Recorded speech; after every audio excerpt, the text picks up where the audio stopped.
Latest எபிசோடுகளை விளம்பரங்களே இல்லாமல் காணுங்கள். என்ன மாமா? ஒண்ணு இல்லம்மா, தம்பி கிட்ட ஒரு முக்கியமான விஷயம் பேசணும். நீங்க 2 பேரும் உள்ள போங்க. உள்ள போங்க. சரி வா.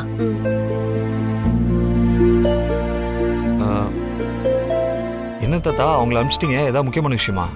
ஆமா ஐயா, அதுவும் ரகசியம், கோலாகல ரகசியம். கோலாகல ரகசியமா? அது என்னது மாமா கோலாகல ரகசியம்? ஆமாப்பா, அந்திக்கு பிறகு 2 பேரும் மாடிக்கு வந்துருங்க.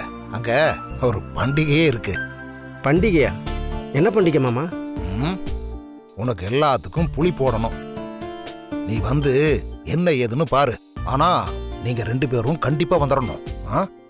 இந்த விஷயம் நம்ம வீட்டு பொம்பளைகளுக்கு தெரிய வேண்டாம், சரியா? 2 பேரும் வந்துருங்க. எது மாமா அந்த புளி போடுற விஷயமா? சரி, தெரியாம பாத்துக்க. அவர் அப்படிதான், நான் கூப்பிட்டு வந்துருங்க. என்ன மாப்பிள்ள இது? மாமா ஏதோ கோலாகல ரகசியம் பண்டிகை அதுன்னு சொல்லிட்டு போறாரு. என்னவா இருக்கும்? என்னையா? யோ, நானும் உங்க கூட தானே இருக்கேன். என்ன கேட்டா எனக்கு எப்படியா தெரியும்? ஐயோ மாப்பிள்ள, எனக்கு இந்த விஷயம் என்னன்னு தெரிஞ்சுக்காம என் மண்டை அப்படியே இந்த வாயில இருந்து ஊதுன பபுள் கம் மாதிரி வெடிச்சிரும் போல இருக்கு. ஏன் உயிரை வாங்குற? ஒரு நிமிஷம். அது மாமா ஏதோ புளி போடணும், பண்டிகை அது இதுன்னு சொல்லிட்டு போறாரு அப்படின்னு. என்னத்த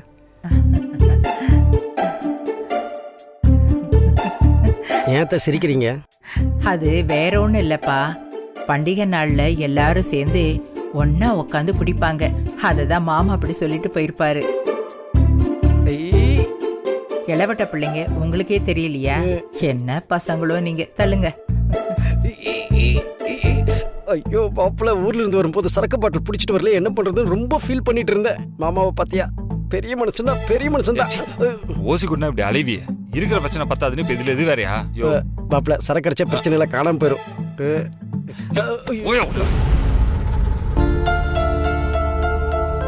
மித்ரா, டின்னர் ரெடியா? கமலமத்தை சாப்பிட கூப்பிட்டாங்க. நீ போய் வினயையும் அருணையும் கூட்டிட்டு வாமா. நமக்காக அவங்க காத்திருக்க வேண்டாம். சரிங்கம்மா. சரி, நான் போய் கூட்டிட்டு வரேன்.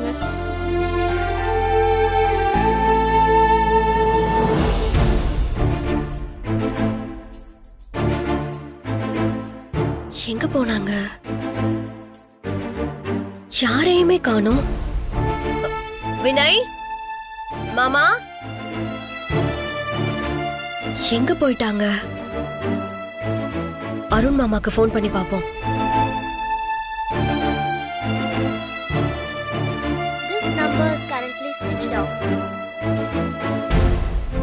என்ன இது? ஸ்விட்ச் ஆஃப்னு வருது. ஐயோ, எங்க போயிருப்பாங்கன்னு தெரியலையே. அம்மா, வினயும் அருண் மாமா 2 பேரும் ரூம்ல இல்லம்மா. ரூம்ல இல்லையா? எங்க போனாங்க அவங்க? நல்லா தேடி பாத்தியாமா? எல்லா இடத்துலயும் தேடி பாத்துட்டேமா. எல்லா இடமும் தேடி பாத்துட்டியா? தூங்க போற நேரத்துல எங்க போய் தொலைஞ்சாருங்க? போன் பண்ணி அவங்களுக்கு?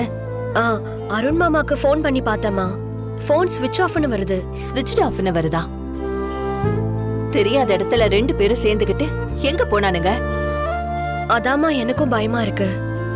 வரட்டும் வரட்டும், நீ வினய்க்கு போன் பண்ணு. ஐயோ வேண்டாமா, நான் அவருக்கு போன் பண்ணா அவர் டென்ஷன் ஆயிடுவாரு. விடுங்கம்மா, அவரே வரட்டும். இது என்ன பழக்கம்? சொல்லாம கொள்ளாம போறது. வீட்டுக்கு வரட்டும், அப்புறம் வச்சுக்கிறேன். வந்த இடத்துல அடக்க ஒடுக்கமா இருக்க வேண்டாம். என்ன பழக்கம் இதெல்லாம்? அம்மா, என் வீட்டுக்காரரை காணோம். நீங்க எங்கயாவது பாத்தீங்களா? என் வீட்டுக்காரரை காணுமா? பாத்தீங்களா? என்ன உங்க வீட்டுக்காரையும் காணுமா? ஆமாம்மா, நானும் தேடி பாத்துட்டேன். எங்க போனாருன்னு தெரியல. அம்மா, என் வீட்டுக்காரரையும் காணோம். அம்மா, ரொம்ப நேரமா தேடிட்டு இருக்கேன். என் வீட்டுக்காரரையும் காணோமா? என்ன மித்ரா, எல்லாருமே காணோம்னு சொல்றாங்க. என்ன என்ன ஆச்சு? எல்லாரையும் சாப்பிட கூப்பிட்டா இங்க மாநாடு போட்டுட்டு இருக்கீங்களா? என்ன உண்ணாவிரதம் இருக்க போறீங்களா? அது இல்லத்த, என் வீட்டுக்காரரை கூட்டிட்டு சாப்பிட வர சொன்னீங்கல்ல. இங்க வந்து பார்த்தா ஆம்பளைங்க ஒருத்தரையும் காணோம்.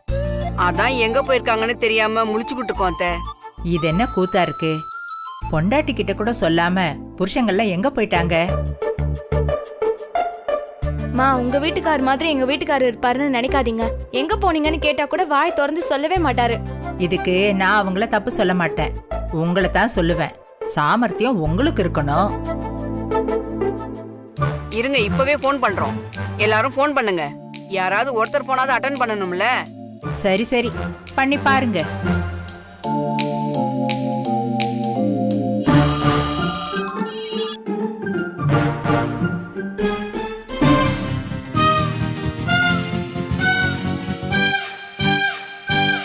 என்ன போனை யாரும் எடுக்கலையா? எதுவும் பயப்பட வேண்டாம், எல்லாரும் வந்துருவாங்க. நீங்க வந்து சாப்பிடுங்க. சரி வாங்க வாங்க. ம் வாங்க.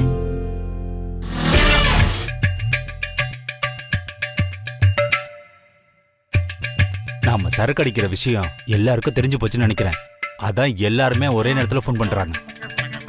ஆமாப்பா, இன்னும் கொஞ்ச நேரம் நம்ம இங்க இருந்தோம், எல்லாரும் சேர்ந்து மொட்டை மாடிக்கு வந்துருவாங்க. கரெக்ட். அப்புறம் பெரிய பிரச்சனை ஆயிடும். எல்லாரும் வர்றதுக்குள்ள நம்ம பார்ட்டியை டிஸ்போஸ் பண்ணிடலாம். எழுந்துருங்க. அடப்பா உட்காருப்பா. எதுக்கு பயப்படுற? அவங்க நம்மள என்ன பண்ணிடுவாங்க? என் பொண்டாட்டிக்கு சரக்கு அடிக்கிற விஷயம் தெரிஞ்சது அவ்வளவுதான், வீட்டுக்குள்ளேயே விட மாட்டா. கல்யாண வீட்டுக்கு வந்திருக்கோம், இது கூட இல்லைன்னா எப்படி பாஸ்? உங்க ஒய்ஃபுக்கு இதெல்லாம் தெரியாதா? அவர் வீட்டுல மட்டும் இல்லைங்க, எல்லா வீட்லயும் குடிச்சிட்டு போனா பிரச்சனை தான். ஐயா புலம்புறத நிறுத்துங்க ஐயா. எப்ப பாரு பொண்டாட்டிக்கு பயந்துகிட்டே இருக்க வேண்டியது. என்ன செய்யறது? இங்க நாம கூடி இருக்கிறது எல்லா பிரச்சனையும் மறந்துட்டு ஜாலியா இருக்கிறதுக்காகத்தான். கரெக்டா சொன்னீங்க மாமா. இங்கேயும் வந்து பொண்டாட்டியை பத்தி பேசிக்கிட்டு சும்மா இருங்கய்யா. உங்களுக்கு என்ன மாமா, நீங்க வாழ்ந்து முடிச்சிட்டீங்க. நீங்க சரக்கு அடிச்சாலும் உங்க ஒய்ஃப் ஒன்றும் சொல்ல மாட்டாங்க. ஆனா நாங்க சரக்கு அடிச்சு பொண்டாட்டிட்ட மாட்டிக்கிட்டா அவ்வளவுதான், ரொம்ப கஷ்டமாமா. மாமா, இங்க இருக்கிற எல்லாருக்கும் ஃபோன் வந்துருச்சு, உங்களுக்கு மட்டும் ஏன் ஃபோன் வரல? நீங்க வரும்போது கமலத்திட்ட ஏதாவது சொல்லிட்டு வந்துட்டீங்களா? ஏய், சொல்லிட்டெல்லாம் வரல. என்னோட நடவடிக்கையெல்லாம் பார்த்தா என் பொண்டாட்டியே புரிஞ்சுக்குவா. மணி 8 ஆகியும் நான் வீட்டுக்கு வரலன்னா நான் எங்க போயிருக்கேன்னு அவளுக்கு நல்லா தெரியும். அதனாலதான் போனெல்லாம் பண்ணி தொல்லை பண்ணாம இருக்கா. அருமையான மனைவி உங்களுக்கு அமைஞ்சிருக்கு, எங்களுக்கு அமையாம போயிருச்சே. எங்களுக்கு மட்டும் உங்களுக்கு கிடைச்ச மாதிரி ஒய்ஃப் கிடைச்சிருந்தா டெய்லியும் சரக்கு தான். ஏய், மனைவி அமைவதெல்லாம் இறைவன் கொடுத்த வரம்னு சொல்லுவாங்க. உங்களுக்கு இறைவன் வரம் கொடுக்கல, ஆனா எனக்கும் என் வேற வினைக்கும் மட்டும்தான் வரம் கொடுத்திருக்காரு. அதனாலதான் இவனுக்கும் எனக்கும் போன் வரவே இல்லை. என்ன வினை, நான் சொல்றது சரிதானே? வினய்க்கு போன் வரலையா?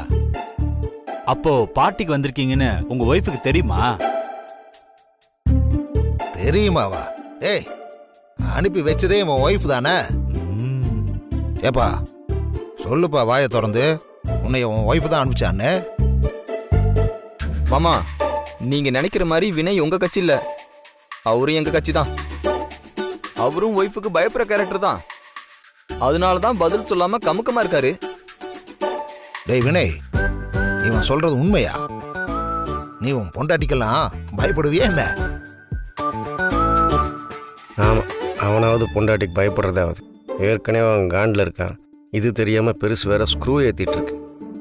டேய், இந்த அமைதிக்கு பயப்படுவேன்னு அர்த்தம் இல்ல, பயப்பட மாட்டேன்னு அர்த்தம். எனக்கும் இவனுக்கும் மட்டும்தான் நல்ல மனைவியா அமைஞ்சிருக்கு. அதனாலதான் வினைக்கும் எனக்கும் போன் வரல. எப்பா, இதுக்கு மேல இங்க இருந்தா என் பொண்டாட்டி நான் அடிச்சே கொண்டுடுவா. கிளம்புறேன்ப்பா, சாமி ஆள விடுங்க. கிளம்புறேன்ப்பா. பயப்படாம உட்காரு. ஆத்துக்காரங்க வேட்டு வந்துட போகுது. அதெல்லாம் போக முடியாது. நீங்க எல்லாரும் என் கல்யாணத்துக்கு வந்திருக்கீங்க. நீங்க எல்லாரும் ஜாலியா இருக்கணும். இங்க எதுக்குமே யாருக்குமே கட்டுப்பாடு கிடையாது, புரியுதா? நீங்க எல்லாரும் என் வீட்டு விசேஷத்துக்கு வந்திருக்கீங்க. அதனால நான் சொல்றதான் நீங்க எல்லாரும் கேட்கணும். இங்க பாருங்க, நீங்க போக வேணாம், இன்னும் கொஞ்ச நேரம் இருந்து என்ஜாய் பண்ணிட்டு போங்கப்பா. ஏண்டா, நாம என்ன தினந்தோறுமா குடிச்சுக்கிட்டு இருக்கோம்? இன்னைக்கு ஒரு நாள் தானே. இதுக்கு உங்க சம்சாரம் அலோவ் பண்ண மாட்டாங்களா என்ன? என்ன நடந்தாலும் சரி, இங்கிருந்து யாரும் போகக்கூடாது. ஐயோ, அவங்க எல்லாரும் வேணா அங்க காத்துக்கிட்டு இருக்கட்டும்.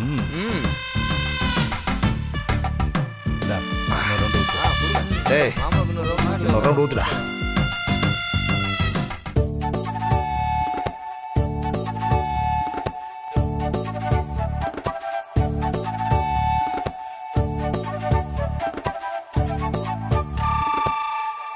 என்ன மித்ரா, நீ உன் புருஷனுக்காக வெயிட் பண்ணலையா?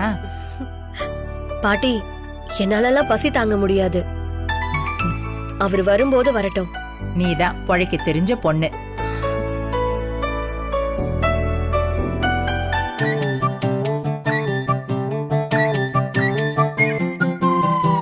சாப்பிட்டு முடிச்சதும் வெத்தலை பாக்கு போட்டாதான் வயிற்றுக்கும் மனசுக்கும் அவ்வளவு சந்தோஷம். உங்க யாருக்கும் வெத்தலை பாக்கு போடுற பழக்கம் இல்லையா? நாங்க வெத்தலை பாக்கு போற நிலைமையிலயா இருக்கோம்? நாங்களே எங்க புருஷனை காணோம்னு கவலையில இருக்கோம். நீங்க வேற வெத்தலை பாக்கு போடுவீங்களான்னு கேக்குறீங்க. தப்பு தாண்டிம்மா. வெத்தலை பாக்கு போடுற பழக்கம் இருக்கான்னு நான் உன்கிட்ட கேட்டிருக்க கூடாது, மித்ரா கிட்ட கேட்டிருக்கணும். ஏமா, நீ எடுத்துக்கம்மா. பாட்டி, வெத்தலை பாக்கு போடுற பழக்கம் இல்ல. அதனால என்ன? வெத்தலை போடுறது வெள்ளக்கல்லுல சிலை செதுக்கிற மாதிரியா? வெத்தலையில சுண்ணாம்ப தடவி 4 மடிச்சு வாயில போட்டு மென்னா வாயி மிளகாப்பழம் மாதிரி செவந்துற போகுது. இந்தா.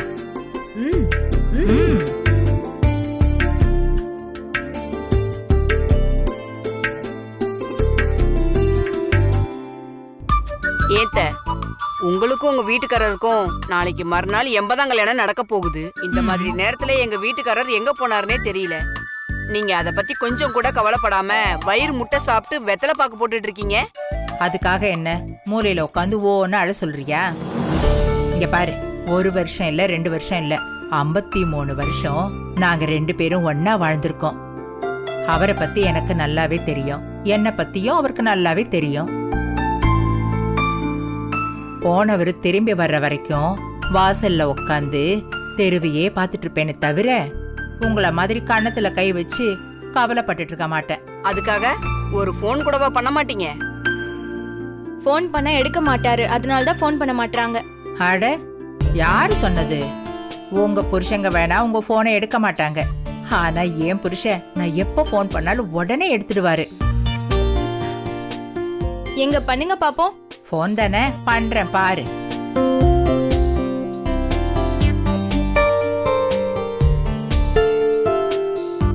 மா, போனை ஸ்பீக்கர்ல போடுங்க. போட்டா போச்சு.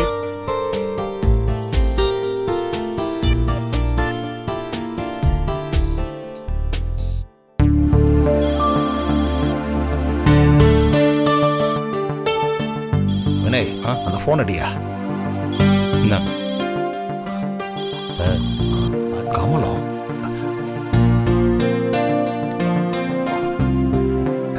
இருங்கப்பா வந்துடுறேன்.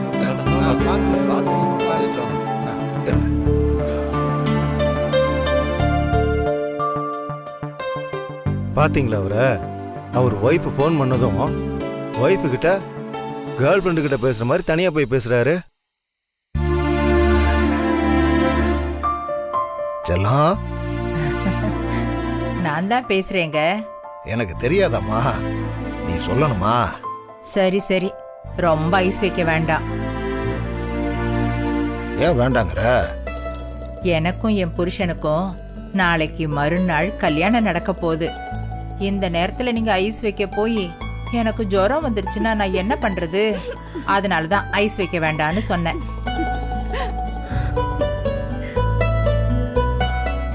ஓஹோ, உனக்கும் உன் புருஷனுக்குமா? வாழ்த்துக்கள் வாழ்த்துக்கள். 16 பெற்று பெருவாழ்வு வாழ்க. தேங்க்யூ. ஏங்க, உங்களுக்கும் என்னோட வாழ்த்துக்கள். தேங்க்யூ கமலம், தேங்க்யூ கமலம். சரி சரி, ஏங்க எப்ப வருவீங்க? உங்களுக்காக நான் இங்க ஒருத்தி காத்துக்கிட்டு இருக்கேன். சீக்கிரம் வாங்க, உங்களை பார்க்கணும் போல இருக்கு. அடியே என் ராசாத்தி, சீக்கிரம் வந்துடுறேன்டா.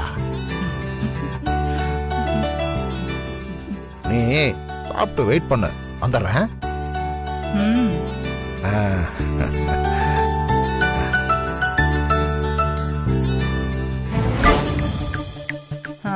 பாத்தீங்களாடி என் வீட்டுக்காரர?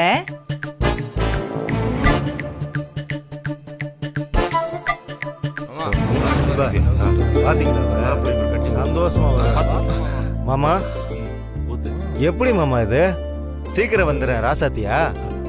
நீங்க பயங்கரமான ஆளு மாமா. இந்த வயசுல இவ்வளவு ரவுஸ் விடுறீங்களே, அப்ப வாலிப வயசுல எவ்வளவு ரவுஸ் விட்டுருப்பீங்க?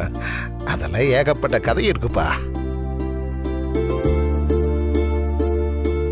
நீங்க மட்டும் எப்படி மாமா இந்த வயசுலயும் உங்க ஒய்ஃப் கூட ரொம்ப ஜாலியா பேசுறீங்க? எனக்கெல்லாம் என் ஒய்ஃப் கூட பேசும்போது எப்படா இவ கட் பண்ணுவான்னு இருக்கும். சில நேரம் அவ ஃபோன் பண்ணும்போது நான் அட்டன் பண்ண மாட்டேனே.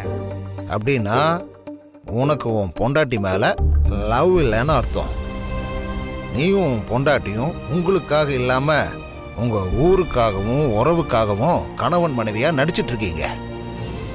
ஆனா உங்களோட இந்த வாழ்க்கை 2 பேருக்குமே வேஸ்டடா. நீங்க 2 பேரும் வாழ வேண்டிய வாழ்க்கைய வீணடிச்சிட்டு இருக்கீங்க. என்னடா பாக்குற? நல்லா யோசிச்சு பாரு. உன் பொண்டாட்டி மேல உனக்கு வெறுப்பு வர்றதுக்கு ஒரு காரணமும் கிடைக்காது. உரிக்க உரிக்க வெங்காயத்துல ஒண்ணும் இல்ல, வெறும் கண்ணீர் தான் மிச்சம். உன் பொண்டாட்டிய பத்தி நினைக்க நினைக்க அவளை வெறுக்கிறதுக்கு உனக்கு ஒரு காரணமும் கிடைக்காது. நீங்க எல்லாரும் கல்யாணம் பண்றதுக்கு முன்னாடி எவ்வளவு கனவு கண்டிருப்பீங்க. கேட்டியா? அப்படி வாழணும் இப்படி வாழணும்னு இப்படி நினைச்சிருப்பீங்கல்ல. அதெல்லாம் ஏன் நிறைவேறாம போச்சு தெரியலையே. யோசிச்சு பாத்தீங்கன்னா நீங்க எல்லாரும் தான் அதுக்கு முக்கியமான காரணமா இருந்திருப்பீங்க. அப்படின்னா பொண்டாட்டி மேல ஒரு தப்பு இல்லையான்னு நீங்க கேட்க கூடாது. உன் ஆக்ஷன் உன் பொண்டாட்டி ரியாக்ஷன். நீ என்ன பண்றியோ அதத்தான் அவளும் பிரதிபலிப்பா. நீ ஒண்ணு கொடுத்தனா அவ டபுளாக்கி பெருகி கொடுப்பாடா. நீ அரிசியும் காய்கறியும் வாங்கி கொடுத்தேன்னு வச்சுக்க, அவங்க நல்லா ருசியா சமைச்சு கொடுப்பாங்க. நீ எதுவும் கொடுக்கலன்னா அவங்களும் எதுவும் கொடுக்க மாட்டாங்க. நீங்களே நல்லா யோசிச்சு பாருங்க. கடைசியா என்னைக்கு உங்க பொண்டாட்டி கிட்ட அன்பா அனுசரணையா பேசுனீங்க? கரெக்ட் மாமா. அந்த நாள் என்னைக்குன்னு உங்க எல்லாருக்கும் ஞாபகம் இருக்கா? சரி, அதை விடுங்க. ஒரு பேச்சுக்காக என்னைக்காவது நீ சாப்பிட்டியான்னு ஒரு வார்த்தை கேட்டிருக்கீங்களா? இல்ல ஐ லவ் யூன்னு சொல்லியிருக்கீங்களா? சொல்லியிருக்க மாட்டீங்க. ஒரு குழந்தை பெத்துட்டா எல்லாமே முடிஞ்சிருச்சுன்னு நினைக்கிறீங்க. ஏண்டா அப்படின்னா அவங்க எப்பறம் அவங்க மேல அன்பா இருப்பாங்க? முதல்ல நீங்க மாறுங்க, மற்றது எல்லாமே தானா மாறும். தாத்தா, அப்படியே மாறிட்டா மட்டும் அவங்களாம் மாறிட போறாங்களா என்ன? அதெல்லாம் சும்மா மாறவே மாட்டாங்க. நல்லா சுத்தல தான் விடுவாங்க. அதெல்லாம் எனக்கு நல்லாவே எக்ஸ்பீரியன்ஸ் இருக்கு தாத்தா.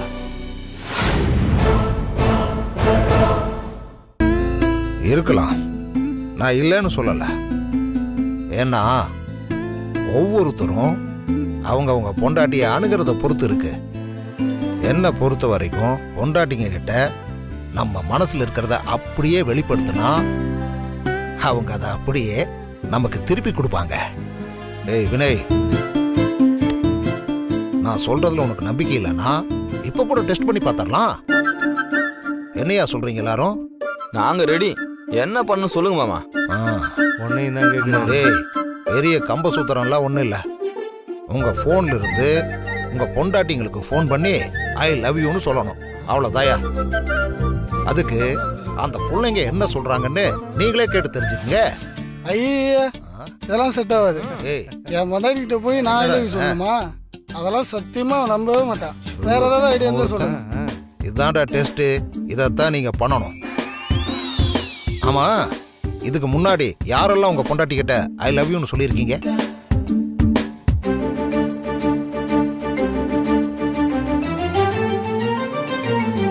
நான் சொல்லியிருக்கேன். ஏண்டா, ஒரு ஐ லவ் யூ கூட சொல்லாம எப்பறா நீங்கெல்லாம் புள்ளைய பெத்துக்கிட்டீங்க? எப்படித்தான் இதுக்கு அவங்க சம்மதிச்சாங்களோ ஒன்னும் புரியல. எனக்கே ஆச்சரியமா இருக்குப்பா. மாப்பிள, ஏன்டா அமைதியாக இருக்க? நீ மித்ரா கிட்ட சொல்லியிருக்கீல்ல? ம் சொல்கிறா? ஆ முறைக்காதடா, சொல்லு, கேட்குறாருல்ல? யூ சும்மா இருயா, டென்ஷன் பண்ணாத சொல்லிட்டேன். சரி சரி, எல்லாரும் அவங்க ஃபோன் எடுத்து அவங்க மனைவி கிட்ட ஐ லவ் யூ சொல்லுங்க. மாமா வேற ஏதாவது ஐடியா இருந்தா சொல்லுங்க மாமா. இவன் ஒருத்தன். ஏய் நீ ஏன்டா கையை தூக்குற? கையை கீழே இருக்கடா. நீயே ஒரு பிரம்மச்சாரி, பெருசா கையை தூக்கிட்டான். சரி, யாருக்கெல்லாம் அவங்க பொண்டாட்டி மேல அன்பு பாசம் இல்லையோ அவங்க எல்லாம் ஃபோன் பண்ண வேண்டாம்.